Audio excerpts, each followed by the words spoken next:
La destination Côte d'Ivoire mise en avant lors d'une rencontre Côte d'Ivoire Tourisme veut ainsi booster la fréquentation des sites touristiques. Elle fait des propositions. Et puis l'Afrique du Sud a lancé aujourd'hui au Cap la première usine du continent qui va fabriquer des doses de A à Z financées par le milliardaire des biotechnologies Patrick Soon-Shiong. Bonsoir et bienvenue dans le journal. Bonsoir Ngamble Konaté, merci d'être avec nous encore ce soir pour décrypter l'actualité autour de la CAN. Bonsoir ami. Ok, nous revenons à vous, ne partez pas, on va suivre ensemble le journal. Pas de souci. Réinventer la destination Côte d'Ivoire, c'est le défi que se lance Côte d'Ivoire Tourisme. Pour y arriver, Côte d'Ivoire Tourisme va fédérer autour d'elle un nouveau concept, site internet redynamisé, des stratégies marketing qui vont ouvrir aux touristes étrangers et locaux les portes des sites touristiques ivoiriens. Rosemonde Kini était au lancement de cet événement dans la commune du Plateau. Je n'ai pas l'habitude de visiter les sites touristiques. C'est juste par coïncidence, souvent en passant. Je connais un site touristique, voilà, qui est la basilique, voilà. Donc, en tout cas, j'ai visité. Comme Kader Fomba et Ange Babli, nombreux sont les Ivoiriens qui ignorent et fréquentent très peu les sites touristiques dont regorge la Côte d'Ivoire. Face à ce constat, Côte d'Ivoire Tourisme, Office national du tourisme ivoirien, veut réinventer la destination Côte d'Ivoire en élaborant une stratégie de proximité. On doit s'attendre à avoir un site internet pour Côte d'Ivoire Tourisme.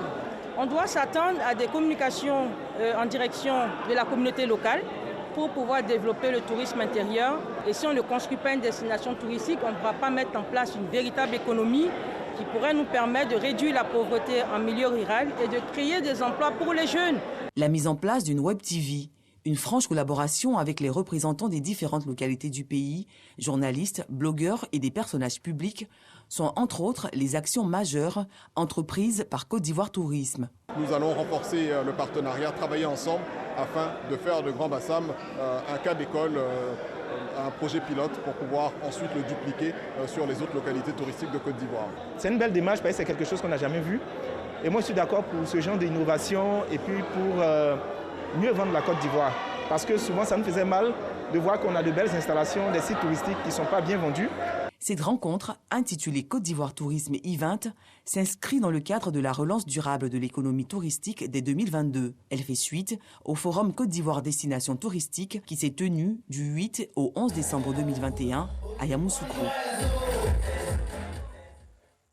L'axe CI Anoumambo-Mbato sera bientôt bitumé. Long de près de 50 km, le bitumage de cette route va sortir les populations de cette partie du Moronou de sa léthargie, ce qui va favoriser les échanges commerciaux entre les différentes localités. Joël Gossé. L'année 2022 se présente sous de meilleurs auspices pour les populations de la région du Moronou.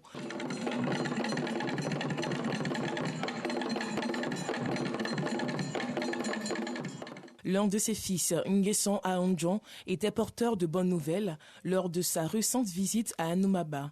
Je vous demande une ovation très nourrie pour le président de la République Alassane Ouattara et son premier ministre Jérôme Hachi Patrick pour leur conduite très éclairée du navire Ivoire. Pour illustrer mes propos, je voudrais vous informer que ce qui était rumeur depuis un moment, la construction de la route au Cherchi Anoumaba-Mbato sera bientôt une réalité. Les derniers dossiers sont bouclés et si Dieu le veut, dans la première semaine de ce mois de février, vous verrez les machines sur l'axe pour le début des travaux du bitumage de cette voie. Nguesson Aondjon a offert près de 3 millions aux populations et a promis offrir 13 tricycles aux 13 villages que compte la commune d'Anoumaba, y compris la construction d'un centre culturel et un véhicule de commandement à la brigade de gendarmerie. Il a par ailleurs rassuré les populations dans le cadre de la mise en œuvre des projets de développement avec l'inauguration de certaines infrastructures.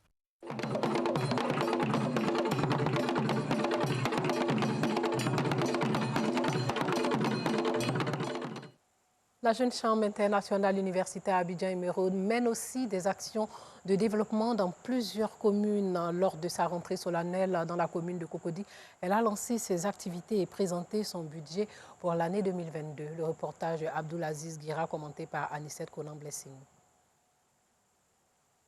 280 millions de francs CFA. C'est le budget alloué pour les projets de la mandature en 2022 de la JCI, Jeune Chambre Internationale, Abidjan Emeraude. Annoncée durant la rentrée solennelle, cette somme servira à mener diverses actions en vue d'impacter positivement la communauté. Nous aurons plusieurs formations pour ce mandat. Également, nous allons avoir pour ce mandat 2022 un forum sur l'industrialisation. Nous allons également procéder à la réhabilitation du groupe scolaire Djele-Kouda-Tekoubé. Ces projets, la JCI Abidjan Emeraude entend les mener avec l'appui et les conseils avisés du parrain de la cérémonie. C'est un appel qu'un jeune frère m'a fait. Il est de mon devoir en tant qu'aîné de lui donner un coup de main. Il a fait appel à son grand frère que je suis. Donc c'est dans cet esprit-là que j'ai donné mon accord pour le soutenir. C'est un plaisir pour moi de lui prodiguer des conseils. Prestation de serment de la nouvelle instance dirigeante de la JCI, Jeune Chambre Internationale Abidjan Emeraude, et remise de prix aux officiers de la cérémonie ont marqué la rentrée solennelle pour la mandature 2022 de la Jeune Chambre Internationale Abidjan Emeraude. Donner du sourire aux autres, c'est la vision de Bonjour Tour 2022 qui a déposé sa valise le week-end dernier à Toumoudi. Dans le centre du pays, la bonne humeur était au rendez-vous dans cette ville du district d'Elaka. Paragasoro Kone de Magoudangui revient de Toumoudi.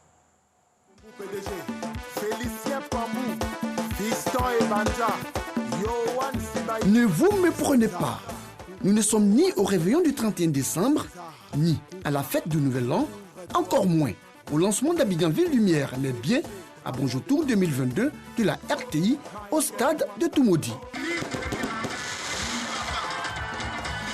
En plus des feux d'artifice, les humoristes sur le podium apportent de la joie aux populations de cette localité. Viens, viens, bla bla bla bla.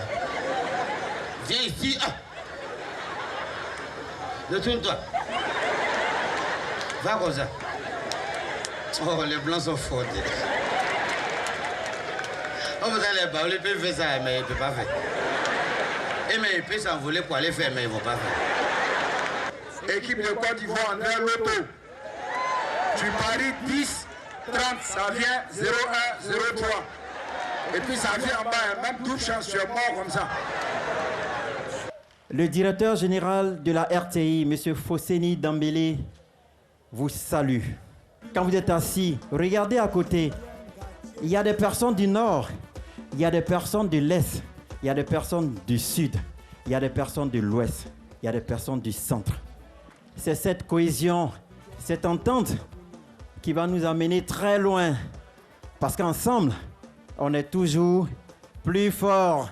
Les feux d'artifice dans le ciel de Toumoudi, mais aussi l'arrivée de Bonjour, une initiative de la ministre-gouverneure du district de Laka, Raymond Goudou Kofi.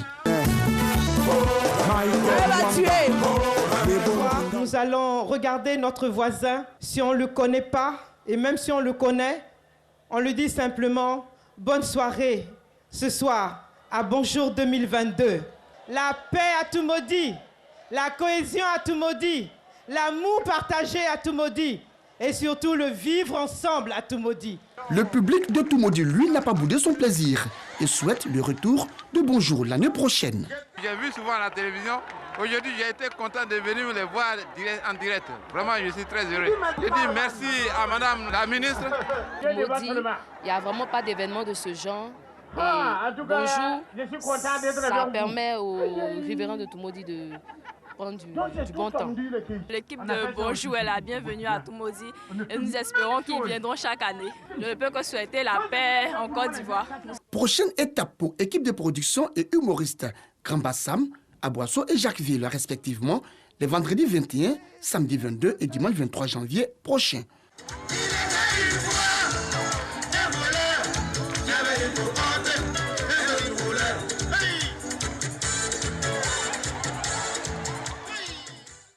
Sachez que l'Afrique du Sud a lancé aujourd'hui au Cap la première usine du continent qui va fabriquer des doses de A à Z financées par le milliardaire des biotechnologies Patrick Soon-Shiong.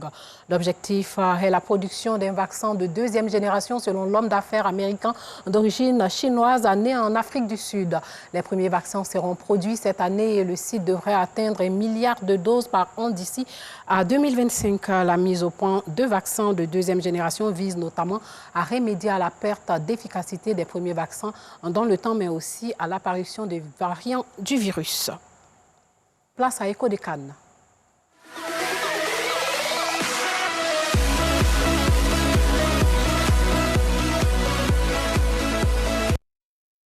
Gamblé Konaté, on se retrouve. La Côte d'Ivoire croise le fer demain avec l'Algérie, mais le portier ivoirien a perdu son père. Zaha a fait des examens de son épaule et Eric Abaï a une blessure à la tête. Alors, amis, suivons donc, on va dire, cette conférence de presse au cours de laquelle le sélectionneur ivoirien Patrice Oumella a abordé donc les différents sujets dont vous venez de parler. Suivons. Je pense que sur les 2 matchs, Ali a montré de grandes qualités. Il a montré beaucoup de détermination, une belle personnalité dans les buts. Donc on l'encourage depuis le début à continuer dans cet état d'esprit. Sur cette action, il se fait très mal au genou. Il a fait tous les examens toute la nuit. Donc il s'est avéré qu'il n'y avait rien au niveau ligamentaire de toucher. C'était un gros choc, une grosse frayeur, ça c'est sûr. On veut être sûr que d'un point de vue physique, tout va bien. Mais tous les voyants semblent ouverts pour qu'il puisse jouer.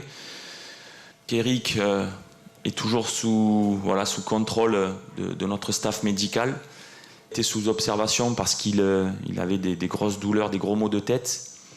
Il ne s'est pas entraîné les 2 derniers jours parce qu'on voulait vraiment l'observer pour être sûr qu'il n'y avait pas tout ce qui était protocole de commotion cérébrale engagée, tout ce qui aujourd'hui est déjà vital pour le joueur. Donc il récupère bien. Nous espérons pouvoir compter sur lui pour le match de l'Algérie. Concernant Wilfried Zaha, idem, les examens ont été faits. Donc avec Eric, ils sont allés faire des IRM, des IRM de contrôle. Concernant Wilfried, son épaule, rien de bien alarmant. C'est un choc lorsqu'il est tombé au sol. Donc pareil, il fait ses soins, il récupère bien. Ça fait partie de la compétition. C'est des matchs chaque fois engagés, athlétiques. Donc il faut que les joueurs récupèrent. Gamblé, Patrice Baumel rassure, mais est-ce que c'est sûr qu'ils pourront se donner à fond lors du match de demain? Alors c'est clair, si le rapport, on va dire le staff technique des éléphants estime qu'ils peuvent jouer, qu'ils sont à 100% de leur capacité, alors naturellement l'entraîneur a donc le feu vert pour les aligner. Mais comme il a dit lui-même, Wilfried Zaha, ça va, c'est un choc juste au niveau de l'épaule, mais ça va. Pareil donc pour Eri Bertrand Bailly. Il en est de même pour notre gardien Badrali Sangaré. Donc c'est un effectif complet, 0 cas de Covid, 0 blessé. Donc c'est un effectif, on va dire complet, qui affrontera dans l'Algérie pour la 8e fois en phase finale de Coupe d'Afrique des Nations. 3 victoires de part et d'autre pour 2 nuls. Amis, les rencontres entre l'Algérie et la Côte d'Ivoire sont toujours indécises. Mais déjà, ce qui est intéressant, c'est que l'Égypte et le Soudan s'affrontent en ce moment. La Guinée-Bissau est face au Nigeria, 16 minutes, toujours 0-0. Pourvu que la Guinée-Bissau et le Soudan ne gagnent pas, s'ils font nul, la Côte d'Ivoire sera d'ores et déjà qualifiée à partir même de ce soir sans avoir joué demain. Donc là, nous sommes dans des calculs là. Pas des calculs, mais les calculs font partie du football. Donc voilà. Si le calcul est favorable, déjà on est qualifié. Mais il faudra battre cette équipe de l'Algérie pour éviter en 8e de finale d'affronter donc on va dire le Nigeria qui sera probablement leader de sa poule. Ok, nous allons battre le Nigeria. L'Algérie. Très bien. Oui. Le DG de la RTI est au Cameroun. Il va s'imprégner de l'exemple de la CRTV, la radiodiffusion-télévision du Cameroun. Absolument. Hein. Le DG est en mission, donc, on va dire, au sein de la télévision nationale camerounaise, la CRTV, pour donc s'imprégner de l'exemple de cette télévision-là. Suivons donc la réaction du directeur général de la RTI et puis juste après, si vous voulez bien, on en parle. Nous avons pu, avec les collègues de la CRTV, voir un peu tout le dispositif qui est mis en place. C'est une grosse machine, la captation des rencontres et la transmission du signal à l'international au niveau de la Coupe d'Afrique des Nations. Je le disais tantôt, c'est une grosse machine, ça demande beaucoup de préparation, ça demande beaucoup de formation, ça demande également beaucoup de partenariats. Et nous avons entamé, heureusement, depuis quelques mois, tout ce travail avec l'appui des autorités ivoiriennes. Je vais parler du Premier ministre, bien entendu, sur les instructions du Président de la République. Je vais parler également des ministères techniques qui sont le ministère du Sport, le ministère de la Communication, des médias de la francophonie et porte-parole du gouvernement, et le COCAN, avec qui nous travaillons en bonne intelligence, pour faire en sorte que la RTI, future télévision diffuseur hôte de la CAN 2023, soit en termes d'équipement, en termes de formation de son personnel, en termes de capacité d'action et capacité opérationnelle, fin prêt pour répondre aux exigences qui sont aiguës, qui sont pointues de la CAF en matière donc de production du signal de l'ensemble des sites de compétition. La RTI, donc un peu à l'école de la CRTV, organisation de la CAN oblige, puisque la Côte d'Ivoire reçoit la CAN 2023. Absolument, et cette CAN-là aura lieu, donc la 34e édition aura lieu donc en Côte d'Ivoire du 23 juin au 23 juillet dans les villes d'Abidjan, Yamoussoukro, Bouaké, Korogo et San Pedro. Ami. Merci Ngamblé d'être avec nous. Merci chers téléspectateurs de nous avoir suivis. Portez-vous bien.